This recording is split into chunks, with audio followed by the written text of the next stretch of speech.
Assalamualaikum, selamat datang di channel saya Mila Nabila 99. Saya mau tahu yang akan terjadi kepada si dia di hari ini Senin 20 Juni tahun 2022 di rentang waktu pukul 06.00 waktu Indonesia Barat hingga pukul 12.00 waktu Indonesia Barat ya.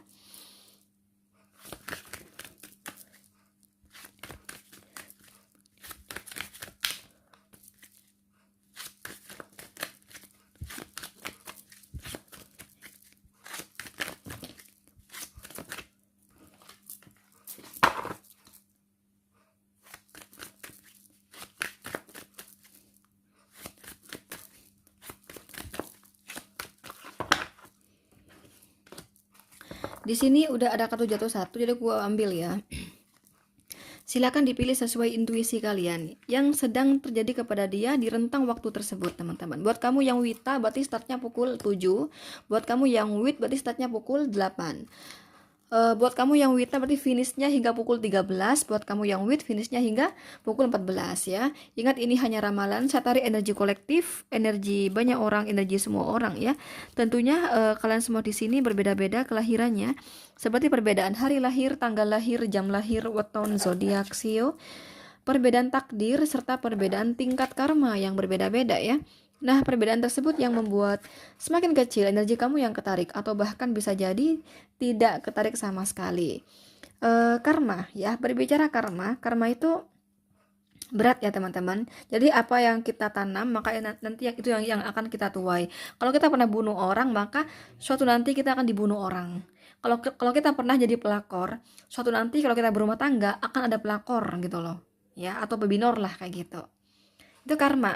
Kalau yang berat itu gini loh ya teman-teman, kamu pernah misalnya ya, kamu iri nih sama orang, karena kan banyak ya orang iri ya. Jadi ada orang yang penghasilannya besar ya, materi banyak, kamu ngelihat orang itu ya, kok itu enak banget ya hidupnya ya, penghasilannya besar, materinya udah banyak, aku benci sama dia, aku pergi ke dukun aja ya, aku mau pergi ke dukun, aku mau buat orang itu rezekinya seret, aku mau ngunci rezeki dia biar dia miskin, biar dia hancur. Nah misalnya kayak gitu, kamu pergi ke dukun ya.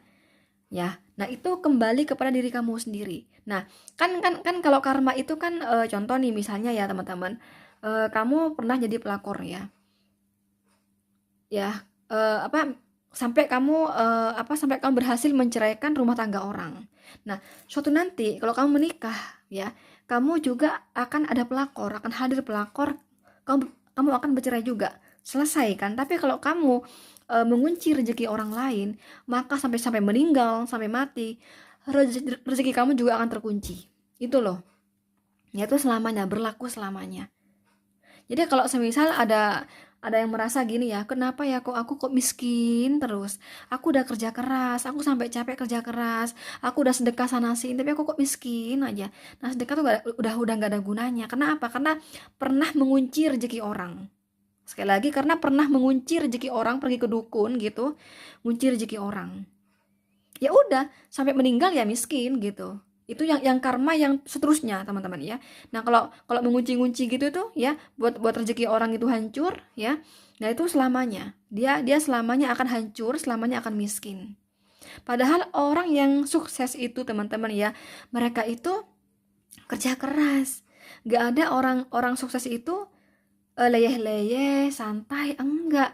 Mereka tuh capek ya, siang malam mereka kerja, sakit pinggang, matanya sampai ngantuk, tapi walaupun ngantuk dia cari uang. Enggak ada orang tuh langsung kaya, enggak ada. Semua butuh proses. Ya, butuh proses. Makanya kita jangan benci sama orang.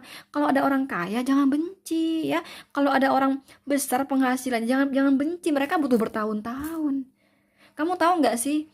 Kalau kamu tanya sama saya, kakak dari kapan sih berbisnis? Dari saya masih kuliah. Ya, dari saya masih kuliah tahun 2012 aku udah kerja. Gak gampang jadi orang kaya, gak gampang. Ya, apakah aku sudah kaya? Belum kaya. Ya, belum kaya. Tapi aku usaha dari kapan? Dari tahun 2012. Pelan-pelan naik tuh, pelan-pelan, dan itu capek loh ya. Aku tuh susah tidur. Ya, kok susah tidur sih? Misalnya aku jarang tidur ya. Ngantuk ditahan, cari uang. Ya, teman-teman cari uang, belum lagi dihina. Miskin ya. Hidup di kos-kosan ya, miskin ya kan. perutnya tipis ya kan. Dulu aku kan hidup di kos-kosan kan. Ya maklum lah aku merantau ya, S1 S2 di luar kota, kerja di luar kota. Ya iyalah kan, pasti kan aku kan cari universitas terbaik kan. Ya otomatis aku keluar kota, ke kota besar gitu. Wajar kalau aku hidup di kosan. Nah, karena aku hidup di kosan, jadi aku makin dibully deh, miskin ya. Kenapa? Karena mereka nggak tahu rumah aku di mana, kan nggak tahu. Kayak apa rumah aku di kampung kan nggak tahu. Nah gitu loh teman-teman. Nah aku itu dari semenjak itu aku udah mulai berbisnis. Bertahun-tahun aku cari uang. Nah, jadi orang mau sukses itu nggak langsung. Mereka capek dulu, kurang tidur ya, kurang tidur, banyak kerja, sakit punggung, sakit pinggang. Gitu loh. Jadi kita kita kalau ada orang yang kaya, jangan benci, jangan marah. Mereka tuh usaha. Nah, kalau kamu mau mau begitu juga ya kerja juga gitu loh. Jangan kamu leyeh-leyeh, santai, terus ada orang kaya mau dibunuh.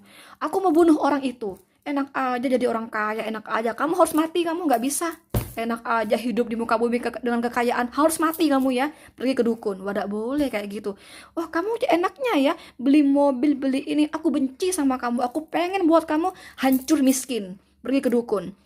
Dukun tolong ya orang ini buat miskin. Saya nggak mau ini orang ini kaya. Saya nggak mau. Ini harus miskin, harus hancur ini orang. Nah, pergi ke dukun. Nah, padahal orang yang kaya itu mereka naik pelan-pelan, mereka tuh jarang tidur, sakit pinggang, sakit punggung, ya. Makan apa? Orang mau kaya itu nggak beli ini, beli itu, enggak. Kalau punya uang itu disisihkan buat modal usaha. Mereka itu nggak asal beli ini, beli itu, enggak gitu, teman-teman. Makanya kalau ada orang kaya, jangan iri, jangan benci. Sama kayak aku dulu pengen punya uang apa? Ditabung. Dari umi aku, dari aku kerja, aku ditabung. Buat apa? Buat usaha. Aku pengen ini, aku ya lihat pengen makan ini, pengen makan itu, aku tahan loh, teman-teman, ditahan. Aku tuh makan ludah ya. Aku makan air ludah. Aku pengen ini, pengen aku ditahan sama aku. Tapi aku sisihkan buat apa? Buat usaha. Nah, makanya kalau kamu benci sama orang yang kaya, kamu salah. Harusnya kamu jadikan contoh mereka yang kaya itu. Aku harus seperti dia. Ya, aku nabung juga. Nah gitu loh. Orang kaya tuh nggak langsung kaya. Kamu jangan benci sama orang kaya gitu loh. Ya nggak boleh benci sama orang kaya. Orang kaya itu awalnya dari bawah dulu. Mereka makan, pengen ini, pengen itu ditahan. Cuma makan air liur. Ya, mereka ngantuk, mereka tahan, mereka ngantuk, mereka tahan demi uang. Ya, demi bisa bertahan hidup, demi bisa sedekah suatu nanti. Gitu loh. Jadi kalau kamu ada orang kerja, kerja dan kerja, jangan berpikir ini orang mata duitan ya, salah. Nggak mungkin orang sedekah tuh cerita, nggak mungkin, nggak mungkin. Kamu kan nggak tahu dikemanakan uangnya, ya kan? Kamu kan nggak tahu, nggak ada orang sedekah itu cerita sama orang, nggak ada teman-teman. Ya, kalau ada orang kaya jangan benci ya. Jangan benci ya kalau ada orang kaya ya. Jangan iri kalau ada orang kaya. Mereka itu juga dari bawah. Nggak langsung kaya gitu, capek. Kalau kamu leyeh-leyeh, ya kamu jangan salahkan diri kamu sendiri. Kenapa kok aku miskin ya? Udah kamu susah, lihat orang kaya, wah ini harus mati ini, nggak boleh ini ya, harus mati pergi ke dukun. Ini ya, Pak Dukun ini kaya, harus mati. Wah, jangan kayak gitu. Mereka tuh bisa begitu, mereka kerja keras. Mereka tuh pengen itu, pengen itu yang saya katakan tadi. Pak Dukun, saya punya tetangga, kaya dia. Aku benci sama dia, Pak Dukun. Iri ya aku. Orang itu mati ya, Pak Dukun ya. Orang itu mati. Mati uangnya, mati orangnya. Nah, tidak boleh kayak gitu, tidak boleh iri. Kamu ya kerja keras juga gitu loh.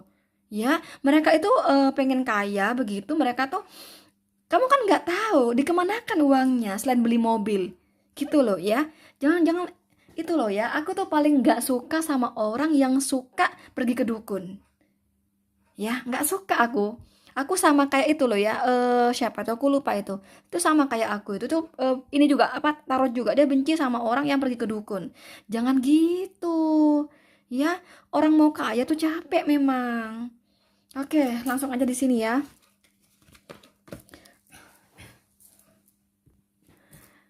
Dia merasa punya salah ya sama istrinya atau suaminya. Karena ini ceritanya orang udah menikah, punya anak ya. Dia merasa punya salah kepada istrinya dan anak-anaknya. Sehingga di rentang waktu tersebut dia ini ada omongan kepada istrinya bahwa dia akan berjanji kerja keras dan menyenangkan istrinya, menyenangkan dalam segala hal. Tapi dia nggak cerita sama istrinya karena aku punya salah, enggak. Dia nggak cerita. Dia saja, hati dia merasa punya punya salah, merasa punya banyak salah, sehingga dia di rentang waktu tersebut dia ada omongan sama istri bahwa saya berjanji akan menjadi suami terbaik atau istri terbaik, bla bla bla bla bla, akan kasih kamu ini itu bla bla bla. Banyak sekali janji di sini ya, janji-janji yang kepada istrinya karena dia merasa bersalah. Oke, itu sih. Ini ada Cancer, Scorpio, Pisces, Taurus ya. Nomor 2. Ini kayak nebus kesalahan teman-teman gitu ya. Intinya kayak gitu, kayak nebus kesalahan. Nomor 2 di sini. Kesalahan apa, Kak? Perselingkuhan. Dulu selingkuh ya, dan dulu mengalirkan dana untuk perempuan lain atau laki-laki lain. Makanya yang saya katakan tadi di sini. Akhirnya dia berjanji mau membahagiakan istrinya atau suaminya di sini ya, dengan berbagai cara dia mau usaha untuk membahagiakan rumah tangganya dan anak-anaknya. Gitu, karena dia merasa bersalah. Nomor 2 di sini. Oh, yang sedang terjadi kepada dia rekonsiliasi dengan orang ketiga. Ya, sekali lagi rekonsiliasi dengan orang ketiga dalam hal asmara. Ya, jadi ini orang punya pasangan, tapi juga selingkuh. Nah, sama selingkuhannya selama ini putus ya. Nah, di rentang waktu tersebut ini balikan, rekonsiliasi dengan mantan. Itu dalam hal asmara ya. Dalam hal pekerjaan ya, ini ada hal yang membahagiakan, kejelasan dalam pekerjaannya yang membuat dia bahagia, teman-teman. Oke? Sekali lagi, ada sesuatu yang membuat dia bahagia. Bahkan di sini teman-teman ditraktir, teman-teman ya. Teman-teman dia ditraktir, teman kerja ya ditraktir semua di sini karena dia ada kejelasan yang membahagiakan di pekerjaannya. Ya, ditraktir semuanya. Contoh ya, nanti ya ketika jam makan, jam istirahat, kalian semua akan saya belikan bakso, misalnya kayak gitu. Karena ada kejelasan, mungkin dia naik pangkat, mungkin dia dapat bonus atau apa di sini. Nah ya, yang berkaitan dengan kejelasan keberhasilan di pekerjaannya ya. Itu kalau pekerjaan ya. Ini ada Cancer. Nomor 3 di sini ini ada kartu Ten of Wands dan Ace of Pentacle. Oh my god, dia lagi ada masalah dengan pekerjaannya, teman-teman ya. Pekerjaan dia ada masalah di rentang waktu tersebut. Sekali lagi, ada sesuatu yang bikin dia mumet banget, bingung banget tentang pekerjaannya karena ada hambatan di sini, tapi kurasa di hari ini juga akan ada solusinya. Ya, tapi di rentang waktu tersebut yang saya lihat ya itu dia mumet banget, dia bingung banget, tapi kurasa di hari ini juga akan tersolusikan ya. Itu sih yang akan terjadi kepada dia. Atau juga itu dalam hal karir bisnis ya. Tapi kalau dalam hal ini ya, dalam hal asmara ya, ada permintaan maaf dari seseorang kepada dia, tapi dia sulit untuk memaafkan. Ya. Karena kenapa? Karena terlanjur menyakiti. Ada kesalahan fatal dari seseorang kepada dia. Itu yang membuat dia di sini sulit sekali untuk memberikan maaf kepada orang tersebut. Itu sih yang terjadi dalam hal asmara ya. Ada Aries, Leo, Sagittarius, Capricorn, Virgo, Taurus. Kalau pekerjaan, hambatan tadi ya. Oke. Terakhir di sini. Oh ya, dia di sini tadinya mengalami keterhambatan di pekerjaan, teman-teman ya. Dia mengalami penurunan ya. Ada sesuatu yang menghambat di pekerjaannya sehingga dia mengalami penurunan ya. Nah, dia di sini berusaha untuk memperbaiki masalah tersebut atau kondisi tersebut dan ini berhasil ya. Dia merasakan kesuksesan, ada kenaikan pesat, ada perkembangan signifikan ya, perkembangan pesat di pekerjaannya, karir atau bisnis ya. Bahkan di sini dia ada yang dapat rezeki nomplok ya di rentang waktu tersebut ya. Ini ada Aries, Leo, Sagittarius dan Scorpio. Oke, itu aja ya. Thank you. Assalamualaikum. Bye bye.